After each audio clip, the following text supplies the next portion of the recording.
সেদিন Facebook scroll করতে করতে একটা সুন্দর লেখা চোখে পড়ল, ভাবলাম আপনাদের সাথে শেয়ার করি। টং দোকানে দাঁড়িয়ে চা খাচ্ছিলাম, বিল দিয়ে ঘুরেই দেখি পাশে ইলেকট্রিসিটি পোলটার গায়ে কি একটা লিফলেটে লাগানো। উৎসাহ নিয়ে এগিয়ে গেলাম। সাদা কাগজে লাল কালি দিয়ে বড় বড় করে লেখা, আমি 1000 টাকার একটা নোট এখানে হারিয়ে ফেলেছি, যদি কেউ খুঁজে পান দয়া করে আমার কাছে পৌঁছে দিন।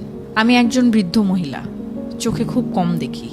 তারপর নিচে একটি ঠিকানা দেয়া, ঠিকানাটা কাছেই, হাঁটা পথে মিনিট 5 হবে। কৌতূহল দমন করতে না পেরে আমি খুঁজতে খুঁজতে গেলাম সেখানে। একটি জরাজীর্ণ টিনের ঘর, উঠানে এক অশীতিপর বৃদ্ধা বসে আছেন। আমার পায়ের শব্দ পেয়ে তিনি মুখ তুলে তাকালেন, বললেন কে? আমার সম্বিত ফিরল।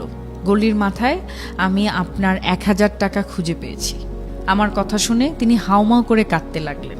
একটু পর কিছুটা ধাতস্থ হয়ে বললেন, বাবা, এ পর্যন্ত অন্তত 10 থেকে 12 জন আমার কাছে এসেছে আর 1000 টাকা করে দিয়ে বলেছে তারা নাকি রাস্তায় আমার টাকা খুঁজে পেয়েছে। আমার কোনো টাকা হারায়নি, ওই লেখাগুলো আমার না। আমি খুব একটা পড়ালেখাও জানি না। আমি নিচু হয়ে ওনার হাত ধরে বললাম, যাই হোক, সন্তান মনে করে আপনি টাকাটা রেখে দিন। এ কথা শোনার পর তিনি টাকাটা নিয়ে বললেন, বাবা, আমি খুব অসুস্থ, ভালো করে হাঁটতে চলতে পারি না, কি যে তোমায় খেতে দেই। এই বলে তিনি অনেক কষ্টে লাঠি ভর দিয়ে বারান্দায় উঠলেন। আমার মনে হলো তিনি এক্ষুনি পড়ে যাবেন। আমি তাকে সাহায্য করার জন্য এগিয়ে গেলাম। তিনি কাঁপা কাঁপা হাতে বাটিতে গুড়মুড়ি ঢালতে ঢালতে বললেন, তুমি আমার অতিথি, তুমি বসো।